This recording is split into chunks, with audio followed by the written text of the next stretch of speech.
नमस्कार दोस्तों, स्वागत है आपका मेरे चैनल दीप का टिप्स वर्ल्ड में। मृत्यु के बाद सबसे पहले क्या होता है? गरुड़ पुराण की असली बात। एक दिन हर इंसान को इस दुनिया से जाना है, ये हम सबको पता ही है। जो दुनिया में आया है वह जाएगा ज़रूर। लेकिन क्या आपने कभी सोचा है, जब इंसान की आखिरी सांस निकलती है उसके बाद सबसे पहले क्या होता है? क्या सब कुछ उसी क्षण खत्म हो जाता है या फिर आत्मा की एक नई यात्रा शुरू होती है? और अगर गरुड़ पुराण में मृत्यु के बाद की यात्रा का वर्णन है तो उसमें आखिर क्या बताया गया है? आज की वीडियो में हम किसी डरावनी कहानी या इंटरनेट पर चल रही मनगढ़ंत बातों की चर्चा नहीं करेंगे। हम बात करेंगे गरुड़ पुराण में दिए गए मृत्यु और मृत्यु के बाद के वर्णन की। और एक बात पहले ही स्पष्ट कर दूं, यह धार्मिक ग्रंथ में वर्णित मान्यता है। इसे वैज्ञानिक प्रमाण के रूप में नहीं बल्कि सनातन धार्मिक परंपरा की दृष्टि से समझना चाहिए। पहली बात, मृत्यु अचानक अंत नहीं, एक परिवर्तन के रूप में गरुड़ पुराण में भगवान विष्णु और गरुड़ के बीच संवाद है। गरुड़ मृत्यु और मृत्यु के बाद की स्थिति के बारे में प्रश्न करते हैं और भगवान विष्णु उन्हें विस्तार से बताते हैं। ग्रंथ के अनुसार जब कर्मों के प्रभाव से जीव अपने सामान्य शरीर को छोड़ता है तब मृत्यु के बाद की धार्मिक प्रक्रिया शुरू होती है। यानी शरीर का अंत ही पूरी यात्रा का अंत नहीं माना गया है। यहाँ से आगे कर्म और मृत्यु के बाद की स्थिति का वर्णन आता है। दूसरी बात, आखिरी समय में क्या याद करना चाहिए? गरुड़ पुराण में मृत्यु के निकट व्यक्ति के लिए धार्मिक स्मरण और ईश्वर के नाम का महत्व बताया गया है। विष्णु की उपासना, पवित्र नामों का स्मरण और धार्मिक पाठ सुनने की बात कही गई है। यहाँ तक कि मृत्यु के समय भगवान विष्णु और शिव के नामों का स्मरण करने का भी उल्लेख मिलता है। मृत्यु के समय हमें भगवान को याद करना चाहिए, उनका स्मरण करना चाहिए। इसका सबसे सरल अर्थ यह समझ सकते हैं, जिस चीज़ को हम जीवन भर महत्व देते हैं आखिरी समय में मन उसी ओर जाता है। इसलिए सनातन परंपरा मन को पहले से ही ईश्वर की ओर लगाने की शिक्षा देती है। तीसरी बात, मृत्यु के बाद कर्म का महत्व। अब इस वीडियो की सबसे महत्वपूर्ण बात आती है। गरुड़ पुराण में मृत्यु के बाद की यात्रा को कर्मों से जोड़कर देखा गया है। अर्थात इंसान ने जीवन में क्या किया, उसके अच्छे कर्म क्या थे, उसके गलत कर्म क्या थे, उसने दूसरों के साथ कैसा व्यवहार किया,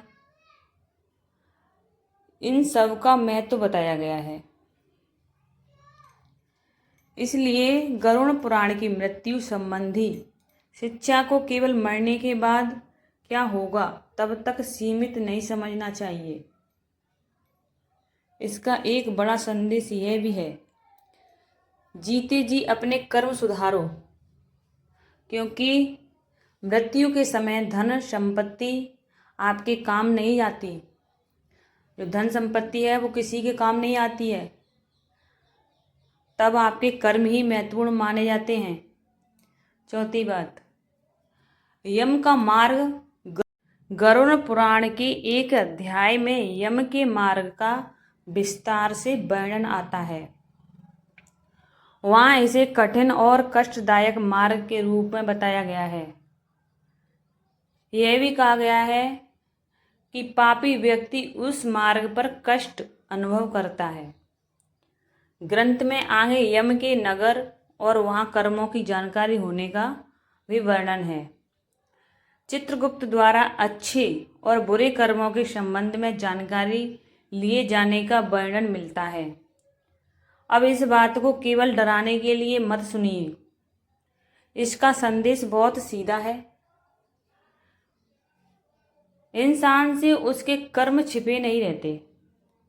दुनिया से कोई बात छिप सकती है, लोगों से कोई बात छिप सकती है, लेकिन धार्मिक दृष्टि से अपने कर्मों का परिणाम छिपाया नहीं जा सकता।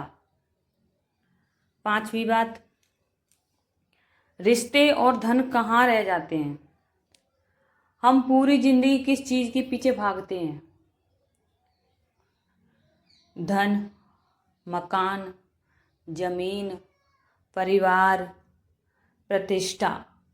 लेकिन जब शरीर ही साथ नहीं रहेगा तो इन चीजों का क्या होगा?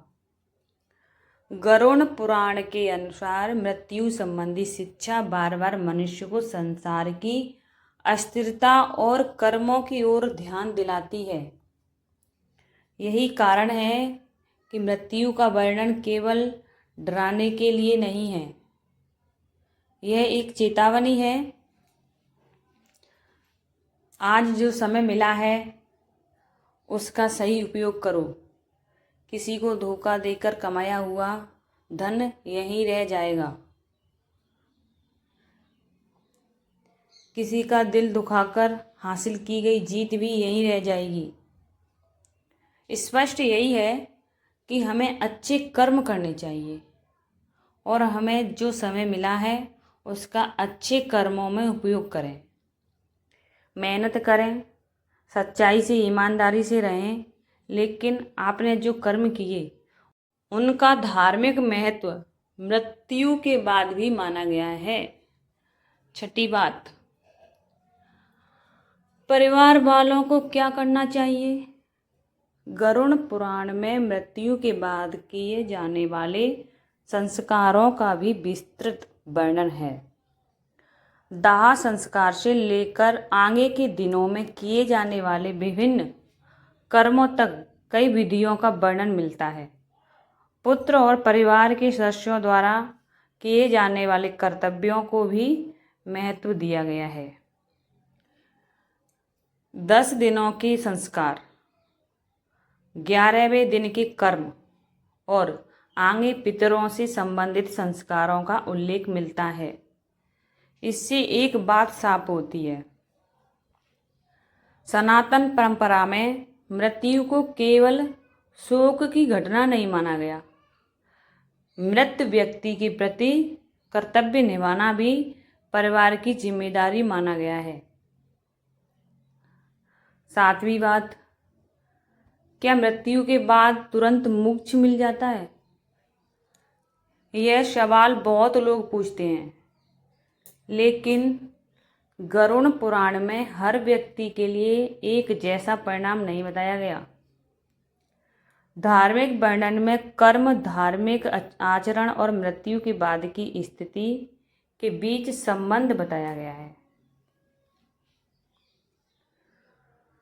सोच लेना कि मैं मर गया तो सब खत्म, या मुझे मरने के बाद अपने आप मोक्ष मिल जाएगा, गरुड़ पुराण की पूरी शिक्षा को नहीं दर्शाता। मोक्ष की बात अलग अलग धार्मिक साधनाओं और आत्मज्ञान से भी जुड़ी हुई है। इसलिए सबसे महत्वपूर्ण काम यही है कि जीवन रहते अपने कर्मों को सुधार लिया जाए। 8वीं बात, मृत्यु की सबसे बड़ी सीख। अब जरा अपने जीवन के बारे में सोचिए। अगर आपको पता हो कि एक दिन यह शरीर नहीं रहेगा, तो क्या आप किसी से बेवजह लड़ेंगे? क्या आप किसी को धोखा देंगे? क्या आप किसी का हक मारेंगे? क्या आप अपने माता पिता को अपमानित करेंगे? क्या आप केवल पैसे के पीछे भागते रहेंगे? शायद नहीं। और यही मृत्यु की सबसे बड़ी शिक्षा है। मृत्यु हमें बताती है कि समय सीमित नहीं है, इसलिए जब तक जीवन है अच्छे कर्म करो, जरूरतमंद की मदद करो, माता पिता का सम्मान करो, किसी का हक मत मारो और अपने मन को ईश्वर से जोड़ने की कोशिश करो। सबसे खास बात, गरुड़ पुराण हमें डराता है या समझाता है? बहुत लोगों ने गरुड़ पुराण को केवल नरक की डरावनी कहानियों से जोड़ के रख दिया है, लेकिन अगर आप इसके मृत्यु संबंधी प्रसंगों को ध्यान से देखें तो इसमें अंतिम संस्कार, कर्म, पितरों के लिए किए जाने वाले संस्कार, मृत्यु के समय धार्मिक स्मरण और आत्मा की यात्रा जैसे कई विषय आते हैं। इसलिए इसे केवल डराने वाली किताब समझना सही नहीं होगा। यह मनुष्य को एक सवाल पूछने के लिए मजबूर करता है, मैं अपने जीवन में आखिर कर क्या रहा हूं? अंतिम संदेश। तो दोस्तों, मृत्यु के बाद सबसे पहले क्या होता है? गरुड़ पुराण की धार्मिक दृष्टि में मृत्यु शरीर का अंत है, लेकिन जीव की यात्रा और कर्मों का संबंध वहीं समाप्त नहीं माना जाता। यम मार्ग, कर्मों का विचार, अंतिम संस्कार और पितरों से जुड़े संस्कार, इन सब का विस्तार से वर्णन मिलता है। लेकिन इस पूरी चर्चा से सबसे जरूरी बात हमें मृत्यु के बाद की नहीं, मृत्यु से पहले की जिंदगी की सीखनी चाहिए। हमें अच्छे कर्म जरूर करने हैं, हमें अच्छा काम करना है, सबके साथ अच्छे से रहना है, हमें गलत नहीं करना, क्योंकि हमें नहीं पता कि हमारी आखिरी सांस कब होगी। तो आज से ही अच्छे काम करना स्टार्ट कर दीजिए। लेकिन हमारे पास आज का दिन है, आज किसी का दिल मत दुखाइए, आज अपने माता पिता से प्यार से बात कीजिए, आज किसी ज़रूरतमंद की मदद कीजिए, आज भगवान को याद कीजिए और आज से अपने कर्मों को बेहतर बनाने की कोशिश कीजिए। किसी की फालतू की बातों पर ध्यान मत दीजिए, सिर्फ खुद पर ध्यान दीजिए। दूसरों पर ध्यान मत दीजिए कि वह गलत है या वो गलत कर रहा है। आप कैसे हो, अपने आप को देखिए। हमें क्या करना है? हमें सब कुछ अच्छा करना है, हमें सबके साथ अच्छे से रहना है, हमें गलत काम नहीं करना है। बस एक बात सच लगे, हमें गलत नहीं करना है, क्योंकि जीवन कितना लंबा होगा ये हमारे हाथ में नहीं है। लेकिन जीवन में हम कैसे कर्म करेंगे उसकी कोशिश हमारे हाथ में ज़रूर है। तो हमें अच्छे काम, अच्छे कर्म और सबके लिए अच्छा ही करना है, अच्छा ही सोचना है। अगर आपको जानकारी अच्छी लगी हो तो वीडियो को लाइक करें, अपने परिवार के साथ शेयर करें और ऐसी धार्मिक एवं शास्त्रीय जानकारी के लिए चैनल को सब्सक्राइब जरूर करें। कमेंट में लिखिए, अच्छे कर्म ही सच्ची कमाई है। हरि ओम, जय श्री हरि, हर हर महादेव।